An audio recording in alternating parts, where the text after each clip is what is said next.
Então, nesta aula, nós vamos estudar espectrógrafos e detectores, né? Que são coisas extremamente importantes para um astrofísico. Como assim? O importante não são os telescópios? Sim, os telescópios são importantes porque eles coletam a luz. O telescópio em si, ele não analisa a luz. E a gente precisa analisar a luz para obter a informação, né? Vejam que tudo que nós sabemos sobre estrelas, galáxias, nebulosas, vem através da radiação eletromagnética. Você não consegue mandar uma nave espacial para uma estrela para analisar amostras ou coletar amostras. Isso é impossível. Tudo que nós sabemos vem da radiação eletromagnética, né? Com duas exceções. Existem dois objetos que foram detectados por neutrinos, né? Que é o Sol e a supernova 1987A. Esses foram detectados por neutrinos, que não é radiação eletromagnética. Todas as outras informações que a gente obtém de estrelas, galáxias, vêm através da radiação eletromagnética. Então a gente precisa analisar esta radiação com muito cuidado e extrair a informação dos dados. Tá?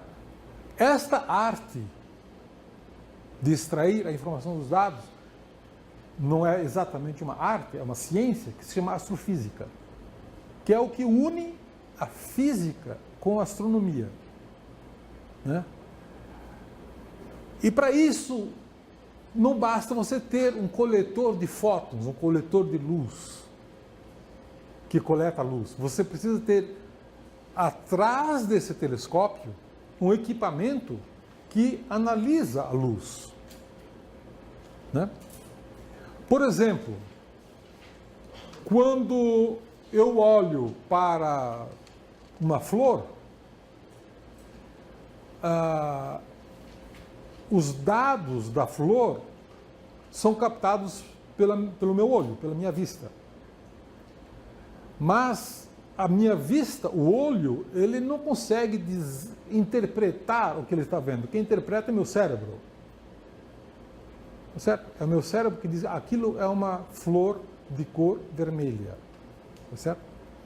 Da mesma maneira, você precisa de um coletor de luz e um sistema de informação que transforme dados em informação. E daí derivar toda a ciência que nós sabemos sobre os objetos, né?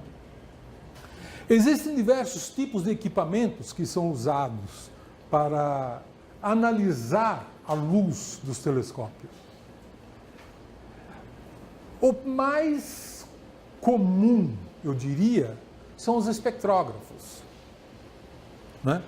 Os espectrógrafos que produzem espectros, que dispersam a luz e produzem os espectros que então podem ser analisados, né?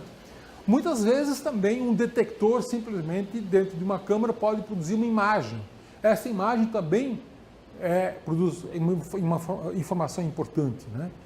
Mas normalmente o espectrógrafo produz mais informação útil do que uma simples imagem.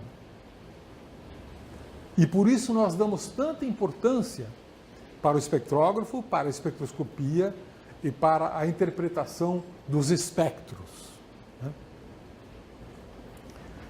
Então, o que é um espectro? Vocês já ouviram falar que o Isaac Newton conseguiu mostrar que a luz branca é composta por arco-íris, né? Por um arco-íris. A luz branca é composta por luz vermelha, amarela, verde, azul e lilás. Isto é feito por um prisma. Esta é uma maneira, digamos assim, primitiva de se produzir um espectro, de decompor a luz e tentar extrair informação dela, né? É claro que um prisma é um instrumento muito simples, né? Para você otimizar isso, você tem que construir sistemas mais complexos. Bom, por que fazer isso? Porque os objetos têm propriedades muito diferentes. E isso você pode comprovar muito facilmente olhando para o céu. Você vai ver que algumas estrelas são mais vermelhas, outras estrelas são mais amarelas e outras estrelas são mais azuis. O que isso significa? Isso tem uma informação. Você pode tirar conclusões dessas informações, né? Mas se você construir um equipamento mais sofisticado, você pode obter muito mais informação do que simplesmente dizer, ah, essa estrela é azul ou aquela estrela é vermelha. Você pode determinar a temperatura dela, você pode determinar a composição química dela, a massa dela, a idade da estrela e assim por diante. Você pode determinar se ela tem planetas ou não, tudo isso analisando os espectros. O primeiro olho que se usou para observar o céu foi o olho humano, né? Que não é um detetor muito ruim. Ele tem uma eficiência quântica bastante razoável. O que é eficiência quântica? É a porcentagem de fótons que incidem que são efetivamente registrados. Então, de cada 100 fótons que incidem no seu olho, você registra 1. Então, a eficiência quântica do seu olho é de 1%. Você pode dizer, poxa, mas isso é muito baixa, eu só aproveito 1% dos fótons que entram na minha vista. Só 1% produz informação. Mas uma fotografia, uma placa fotográfica, também registra 1%, tem a mesma eficiência quântica do olho. Então o olho não é tão ruim assim, né? A placa fotográfica, a invenção da placa fotográfica, que ocorreu em 1826, foi um ganho muito grande na história da astronomia.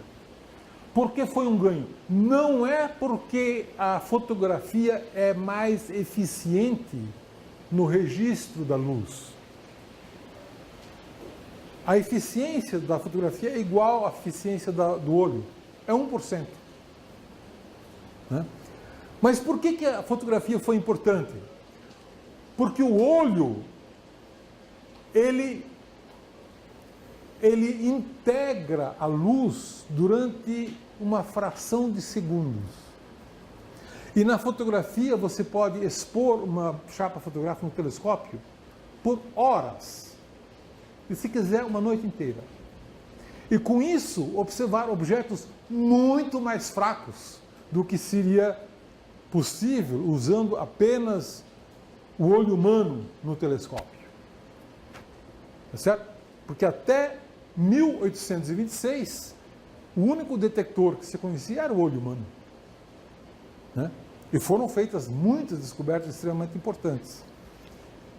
Mas com a placa fotográfica e a possibilidade de observar por tempo muito maior do que fração de segundos, você pôde registrar objetos muito mais fracos e mais, você pôde registrar campos inteiros, muitas estrelas ao mesmo tempo, ou nebulosas, ou galáxias, né? Então, a invenção da fotografia foi uma grande ajuda para os astrônomos, né? Por causa dessa capacidade de integrar no tempo. Hoje nós temos uma outra tecnologia. Hoje os astrônomos não usam mais placas fotográficas e nem usam o olho humano. Como assim? Se você vai num telescópio moderno, um telescópio como o SOAR, com o Gemini, e você me perguntar onde que você põe o olho para observar, eu digo, não existe lugar para você botar o olho para observar. Isso não existe mais. Não existe mais um espaço para você enxergar um telescópio. Né? É tudo feito por computadores e você fica, na verdade, numa sala distante, normalmente fora do telescópio, né? No caso do telescópio SOAR, que fica lá no Chile, o observador fica aqui, nesse prédio. Ele fica observando daqui. Certo? Não precisa nem viajar para o Chile. A gente faz uma observação remota. Tudo é feito por computador. Né? Um telescópio moderno não tem lugar para você colocar o olho. Certo? E o detector, que hoje em dia é praticamente o mais usado, é quase um detector universal, chama-se CCD. É o Charge Coupled Device, em inglês, né? CCD, que é o mesmo detector que você tem na sua câmera fotográfica. Né? Sua câmera fotográfica tem um detectorzinho, que é um CCD. Tá certo? Que foi desenvolvido pelos astrônomos durante muito tempo, né? E é um detector tipicamente com uma eficiência quântica de 80%. De cada 100 fótons que incidem no CCD, ele registra 80. Né? Portanto, é 80 vezes mais eficiente do que uma placa fotográfica. 80 vezes mais eficiente do que o olho humano. Né? E claro, ele pode ser também, você pode também integrar no tempo, da mesma maneira que na placa fotográfica você pode integrar no tempo. Tem a mesma vantagem de uma placa fotográfica. Né? E o CCD é um detector incrível, porque se a eficiência dele é de 80%, você não consegue melhorar mais muito. Né? O máximo que alguém poderia imaginar em melhorar um CCD seria de ir de 80% até 100%. Não é um ganho muito grande, né? Não é um ganho que mereça um grande investimento. É claro que melhorar um pouco sempre é bom, né? Mas é um detector quase perfeito, do ponto de vista da eficiência quântica, né? No número de fotos que ele é capaz de registrar e analisar, como fração do número de fotos que incidem sobre ele. Ok. Então, se você tiver um detector, você vai colocar esse detector aonde? Que seja uma placa fotográfica, que seja um CCD, você vai colocar ele num espectrógrafo. Né? Então, imagine que você tem um espectrógrafo, que aqui tem apenas um elemento de dispersão, que é um prisma, né? Que dispersa a luz, e essa luz, então, registrada, teoricamente pode mostrar como é que é o espectro. E nós sabemos que no espectro tem três componentes. Tem a luz contínua, o espectro contínuo, a emissão contínua. Tem linhas de absorção, que é onde falta luz. E tem linhas de emissão, onde tem excessos de luz. Né? Um espectro normalmente pode ter uma combinação desses três elementos. O contínuo, as raias de absorção, as linhas de absorção e as linhas de emissão. Então, classicamente, o que se produzia era um espectro desse tipo aqui, que é uma placa fotográfica, que era colocado no detector, e aqui, então, nesse espectro, você analisando as linhas de absorção, é que se estudou a classificação das estrelas. Foi isso que deu um grande avanço para a astrofísica, foi a classificação das estrelas através dos espectros desse tipo, onde cada raia acabou recebendo uma letra, uma designação de letra, e depois descobriu-se que essas letras, na verdade, tinham a ver com as propriedades físicas das estrelas. Ok. Então, um espectrógrafo ele tipicamente tem várias coisas, vários elementos que caracterizam o espectrógrafo. E é muito importante você saber quais são esses elementos importantes, sem os quais um espectrógrafo não funciona. Um espectrógrafo precisa ter uma fenda, um colimador, um elemento dispersor, uma câmara e um detector. O detector nós já sabemos, pode ser uma placa fotográfica ou pode ser um CCD. E os outros? Como é que os outros vão ser alinhados e qual é a função desses outros? A fenda, normalmente, você coloca no foco do telescópio. Aqui vem o feixe do telescópio, aqui está o foco, então você coloca uma fenda que só deixa passar a luz da estrela que você quer analisar. Então, o feixe do telescópio, que era convergente, depois da fenda ele passa a ser divergente, né? Você coloca então um espelho que é chamado de colimador, cuja função é fazer com que feixe divergente passe a ser paralelo ao sair do colimador. Esta luz paralela incide numa rede de difração, que faz o mesmo papel do prisma, que dispersa a luz nas cores do arco-íris, né? Esta luz, então, dispersada, passa por uma câmara que, então, é detectada por um computador. Bom, esses elementos todos, eles são alinhados mais ou menos desta forma aqui, né? Aqui você tem o espelho primário do telescópio, e aqui tem o foco Cassegrain, que é esse furo no centro do espelho primário, e a luz convergente do telescópio, no foco, tem a fenda. Depois da fenda, ela diverge, enquanto o colimador, que paraleliza os raios para a rede de difração. E essa rede de difração, então, dispersa a luz para a câmara, e aqui está o detector, tá certo? Normalmente essas estruturas, elas, num telescópio normal, elas têm a dimensão de uma pessoa, né? Num telescópio grande, no telescópio Gemini, um espectrógrafo típico pesa 2 toneladas. Ela tem o tamanho de um automóvel, e o peso de um automóvel, né? No espectrógrafo de um telescópio menor, 200, 300 quilos, né? E aqui você vê um espectrógrafo, então, montado no telescópio, né? Onde você vê basicamente esses elementos com mais ou menos essa mesma estrutura. Pode parecer um pouco complicado, mas esta é a forma com que você consegue produzir um espectro de uma forma otimizada, né?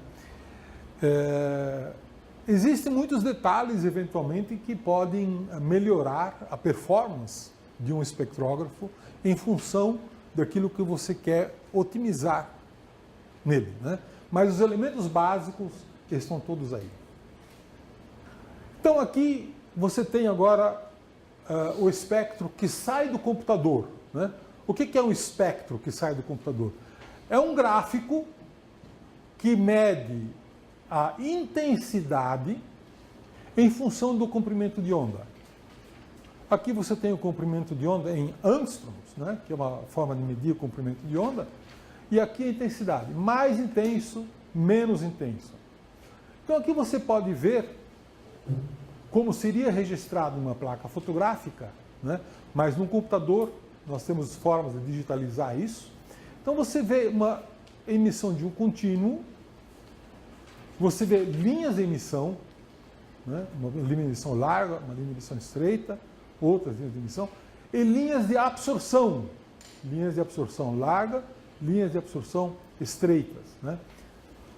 Você se pergunta, mas parece meio complicado, né, à primeira vista. Por quê? Porque tem muita informação que você não entende muito bem o que é. Sim, mas aí é que está a alma do negócio. O segredo é você entender o que significa cada uma dessas características aqui. Cada uma dessas características está trazendo uma informação, está querendo te dizer uma coisa. Então, é a análise desse espectro, que é o que sai do computador lá do espectrógrafo, que faz com que você obtenha as informações. Esta aqui, por exemplo, é o espectro de uma estrela nova que explodiu na constelação do Centauro no ano de 2013. Né? Então tem essas características, e a partir do estudo dessas características você sabe que tipo de nova que foi, qual é a velocidade de explosão, qual é a composição química, qual é a distância e assim por diante. Você pode tirar todos os detalhes dessa estrela nova a partir de um espectro assim. Esse aqui é um espectrógrafo chamado NIRSPEC, que está sendo construído para o James Webb Space Telescope, que é o próximo telescópio espacial. É um espectrógrafo que vai do óptico, né, 0,6 micro, até infravermelho próximo de 5 microns. Ele cobre toda essa faixa. Né? Aqui você vê uma escala, esse é um tamanho que dá uma ideia de uma escala típica de um espectrógrafo moderno, de um telescópio grande e moderno. Né? E é claro que ele precisa ser montado numa sala absolutamente limpa, é por isso que os técnicos estão com essas vestimentas tão brancas e limpas, quando ele está tudo numa sala limpa, porque não pode ter nenhum tipo de sujeira, de poeira ou nada disso. Né? E é esse o espectrógrafo que nós esperamos que vai produzir uma enorme quantidade de informações, né? Quando o James Webb for lançado, quando esse telescópio espacial então for lançado. Ok, alguma pergunta? Pois não. Faz sentido eu tentar medir o espectro de outra coisa sem ser estrela? A pergunta é, eu mostrei um espectro de uma estrela, 2 espectros de estrelas, né? Se faz sentido o espectro de galáxias. Todos os objetos têm um espectro eletromagnético. E a única maneira que você tem de obter informação é através do espectro eletromagnético. É a única coisa que você enxerga. E o segredo de você conhecer o que está acontecendo lá é tentar interpretar esse espectro que você está recebendo. Mas não é só visível. Não, você pode ter espectros em raios gama, você pode tirar o espectro em raio X, no ultravioleta. Esse último espectrógrafo que eu mostrei vai ser um espectrógrafo no infravermelho. No infravermelho, né? Todas as faixas do espectro eletromagnético, você pode produzir um espectro, né? Que eu insisto com isso, né? É a forma, digamos assim, padrão de você obter informações de objeto que você quer estudar. Não é que outras técnicas não sejam relevantes. Uma imagem, né? Dizem que uma boa imagem vale por 1000 palavras. Se isso é verdade, eu me pergunto, quanto vale um bom espectro? Né? Vale muito mais do que uma boa imagem. Né? Eu não troco um bom espectro por 10 boas imagens. Né? Eu até brinco assim, claro que isso é uma maneira pessoal de ver. Eu digo que de toda a astrofísica que nós conhecemos, 80% da informação veio dos espectros e 20% da informação veio das outras técnicas somadas. Né? 80% de tudo veio do estudo dos espectros. Um espectro, para um astrofísico, o espectro de uma estrela, um espectro de uma galáxia, um espectro de um quasar, é como a impressão digital do objeto. Né? Estudando a impressão digital, você pode identificar qual é o segredo daquela estrela, qual é o segredo daquela galáxia. Né? Do espectro você tira a distância, a temperatura, a composição química, a massa, a idade. Tem mais alguma coisa que queira saber? Já está bom, né? Toda a informação vem do espectro, vem do espectro eletromagnético. Tá certo? Toda a informação. A massa vem do efeito Doppler, que é o que nós vamos estudar na próxima aula. Eu não tinha entendido Na próxima aula você vai entender, porque vai ser só sobre isso.